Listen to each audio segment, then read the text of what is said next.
Hello. Today is a replay podcast from an episode originally published in July of 2023. The reason I'm bringing this back is that I've had several conversations in the past week that remind me of this concept.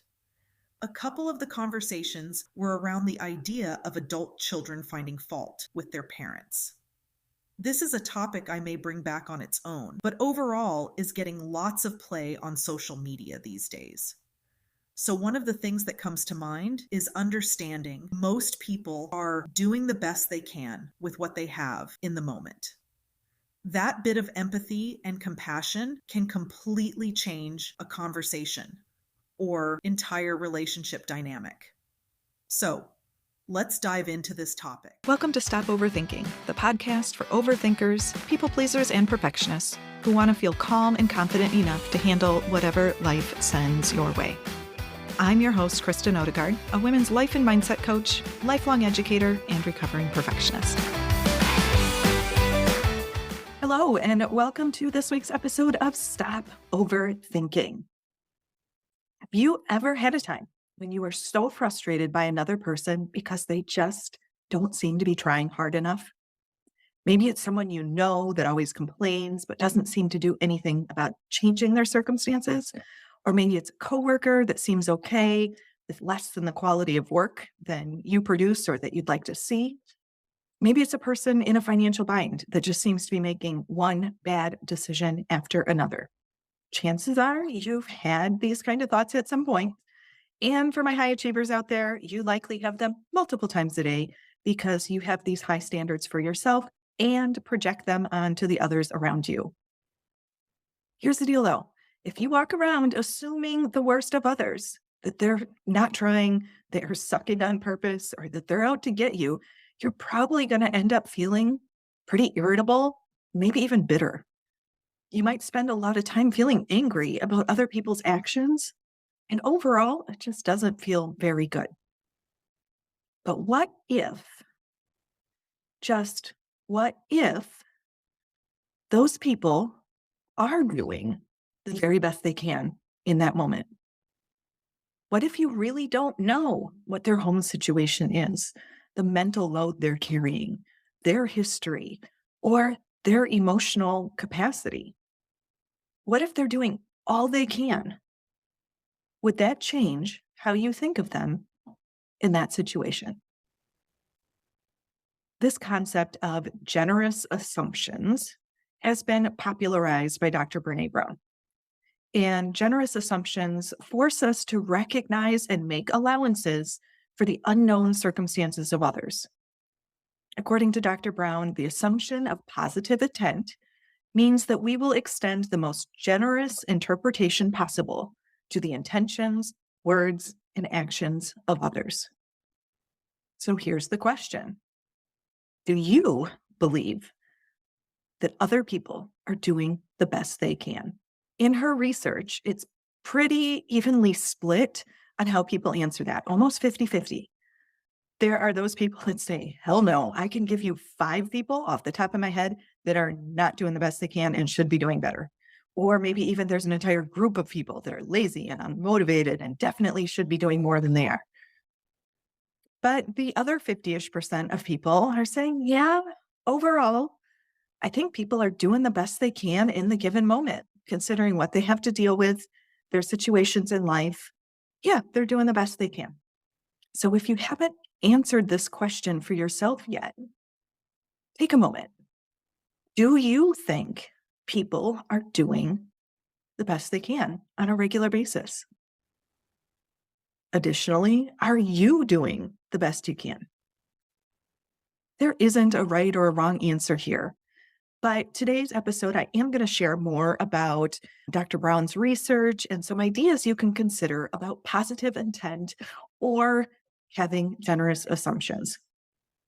So if you are stuck here, like it's running through your mind that you know your sister isn't trying very hard to get a new job, but complains about it all the time, or that your dad shouldn't be so emotionally withdrawn and then you would be able to have a better relationship.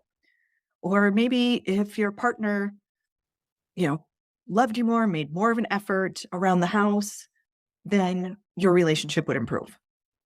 So if you're not convinced that people are generally doing the best they can, you're not alone. And a lot of people just want some proof because they can think of all of the reasons that people aren't doing their best. And, there doesn't seem to be any evidence that they are. So Brene Brown covered this in her research, and she, just a blanket statement said, what if God came down, whoever your God, universe, infinite being is, came down and told you this person is truly doing the best that they can right now. This is based on what's going on in their life right now, the skills that they have. This is their best. If some higher being came and told you that, then could you believe it? Overall, people struggle with this, whether it's, believing in a higher power or not, or just believing people can do the best they can.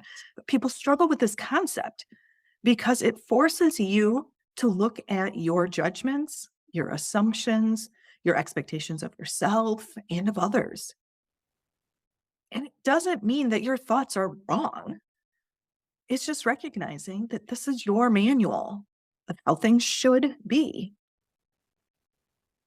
And recognizing these are your thoughts. So this question, do you believe people are doing the best they can, challenges you to consider another perspective. If you're thinking maybe this person is doing the best they can, considering their emotional agility is less than yours, and their emotional capacity may never be what you want it to be, but it's all they've got. Maybe there's circumstances you don't know about, and maybe they just never learned or saw anything different. By nature, we tend to think of other people in a more negative manner. We're often suspicious and we think things like, why are they doing that? What's their agenda? We question that people are not always honest or trustworthy or giving you the respect you think you should deserve. But the reality is, you often think that because you have those same thoughts about yourself, or you have experienced something and you've done it differently. And of course, because that's the way you did it, and maybe we're successful, then everybody else should be able to do it too. And the challenge is, what if your assumptions, your thoughts, your ideas aren't the only answer for everyone else? What if something else is also true? We talk lots about our thoughts on this podcast, and we know that our thoughts are a product of how you were raised, how you were socialized, and based on your own individual life experiences. So just notice that while these thoughts might work for you, they aren't the only option, especially for other people. So if you've made it this far and you're like, all right, I get it. What's the point, Kristen? Where are we going with this? And I'm so glad you asked. When you assume positive intent or have generous assumptions, it brings you internally into a space such as curiosity or kindness, perhaps empathy, compassion, or grace. From those feelings, it opens up communication, because when you are kind and compassionate and curious, you listen, you ask questions, you're open to new ideas and perspectives. It enables you to build trust with the other person. And all of those are things that we all want. We want to feel seen and heard and understood. And it's really hard to do those things when you're coming from a place of judgment or criticism or defensiveness. But again, this can be hard to do because it asks us to look in the mirror and at least acknowledge our assumptions. And while we often assume negatively of others, it's common to give yourself more of the benefit of the doubt. For example, if you're running late, in your mind, you have a valid reason, more so than another person who's running late that you think is just wasting your time. Or if you forgot someone's birthday, it's because you have a lot on your mind. But when somebody else does it, it feels careless and that you're not important. Your best likely looks different and isn't a constant either. It's based on what your work life has going on, how supported you feel at home, if you're feeling well, or even which week you're in of your cycle. But a lot of times we give ourselves the benefit of the doubt and think, yeah, I'm working hard. I'm doing what I can. And I'm showing up every day as a parent, as a spouse, as a daughter, as a friend. And a side note here, if you think that you're working as hard as you can, but it's not good enough, that's not what I'm talking about here. I'm talking about you putting in your effort. If you can believe that you're doing the best you can, and if you can believe that about yourself at some level, can you extend that to others? Because when you give that kindness and that compassion, you attract it back. And let's flip the script a little bit. You want to be with people who will assume the best of you, who aren't judgy or defensive or critical. You generally go to great lengths to do things for people who believe in you, who you trust, and who want the best for you.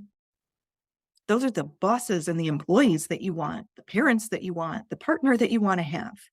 So if you want that from others, ask yourself, are you being that person for others as well? So when your friend ignores the text for a couple of days again, what might be going on with them? When the service at the restaurant is so slow, you're bothering why you even bothered to come. Consider they're all running at maximum capacity, doing the best they can. That person who's driving 50 miles per hour on the interstate had that this morning, drove me absolutely nuts. And as I passed her, it was a little old lady who, for whatever reason, is, she's out, she's going someplace. Is it irritating to me that she's going 50 miles an hour when the speed limit is 70? Yes. But assuming that she's doing the best doesn't really cost me anything, and it helps me feel better. That's not to say that you can't have expectations. Okay. So please hear me on this one. It doesn't mean that everybody is going to be able to do the job. You just assume they're doing the best they can and they can automatically do everything. No, you can still have those expectations. But assuming that someone is doing the best they can in that moment is something you get to decide. Because bottom line, if you feel frustrated, disappointed, annoyed at a person, it really doesn't impact them. It's you. You're the one who feels it. And since your thinking impacts your feelings, you have the ability to pivot your thoughts for your own well-being. I personally really like this because it feels better for me. I don't like feeling judgy of others, and I don't like being judged either. I choose to be kind and curious instead, and that's a choice that I intentionally make. And this has been a skill that I've been actively working on for the past 6 or 7 years, and it has been so helpful for me. But when I started, it was really hard. What I realized initially is that I am incredibly hard on myself and don't always believe that I'm doing the best that I can, even though I'm making serious effort, like it's not good enough. So, how could other people possibly be doing the best they can either? Like, nobody is ever doing their best. There's always room for improvement. And that awareness with that lack of self-compassion and this incessant drive to do better and be better was being projected onto everyone around me. And that didn't feel good with that realization. In fact, I felt, you know, pretty exposed and then humbled that that's the way I was being. But practicing generous assumptions over time helped me to deal with my own self-worth and compassion issues, but also helped me emotionally as I was navigating a divorce and co-parenting, because there were topics on the daily that we didn't agree with that I thought should be done differently. And I could choose to sit in that anger and frustration and bitterness and resentment eventually, or I just accepted these other people probably doing the best they can, even if that's not the way I want it done. Overall, I thought, what's the worst that can happen if I give them the benefit of the doubt? If it's just someone in passing, it's not a big deal. Like, that's grace. Go for it. And if I'm wrong and it's someone that I actually have a relationship with, that's the give and take of a relationship. Remember, that's how you want to be treated. So what's the harm in treating others like that? Dr. Brown shares a conversation in some of her books and podcasts that when she was asking her husband his response to this question, do you think people are doing the best they can? He thought about it and came back essentially with, I'm not sure, but I know that my life is better when I assume that people are doing the best they can. And that's something that I've just embraced and I'm asking you to consider as well. So here's some practical kinds of things, like how do you practice positive intent? What does that look like? What does it mean? So it could be giving people the benefit of the doubt. It might mean practicing empathy. It could be practicing your active listening skills and truly being curious. It could be avoiding making assumptions about other people or situations. And here's a big one for me too, is not letting the past affect the present. To stay present. Now, if you are still resisting this idea because you think that there's a certain person that this just isn't possible, or maybe that you're going to be a doormat or taken advantage of, okay, pay attention to this next part. The key to protecting yourself from this whole, doormat or being taken advantage of is setting boundaries. You still get to decide how you want to respond.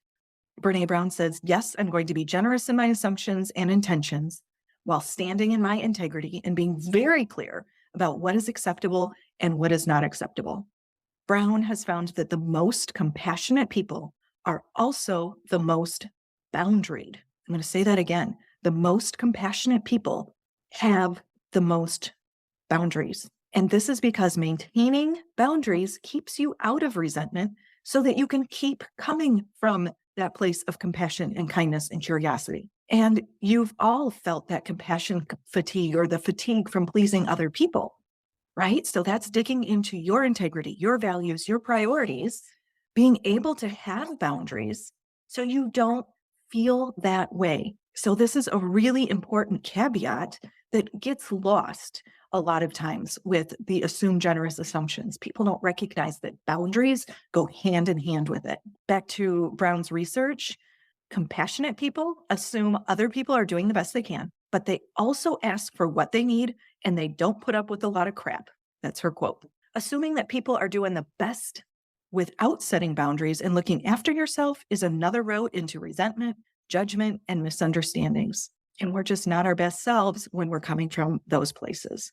So having those generous assumptions, staying in a place of compassion, and having the boundaries to ask for what you need, saying no when you need to, and to say yes when you really mean it.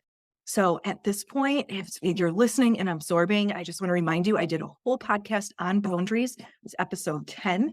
You may want to go back and re-listen to it with this perspective on it and see how the two work together. So I challenge you this next week to consider positive intent from others and just see what happens. How do you feel? If this is brand new, I would start small with people that you don't know or even just one other person. But don't necessarily start with the person that you have the most infuriating thoughts about. That's often too big of a leap. Okay, we'll work up to that. So start small, see how it goes, and then build up. Hope this gave you something to think about. I'm assuming positive intentions that you are all listening and learning and being curious and that you want to pass that on to others. And I hope that you do. Have a great week and I'll talk to you again soon.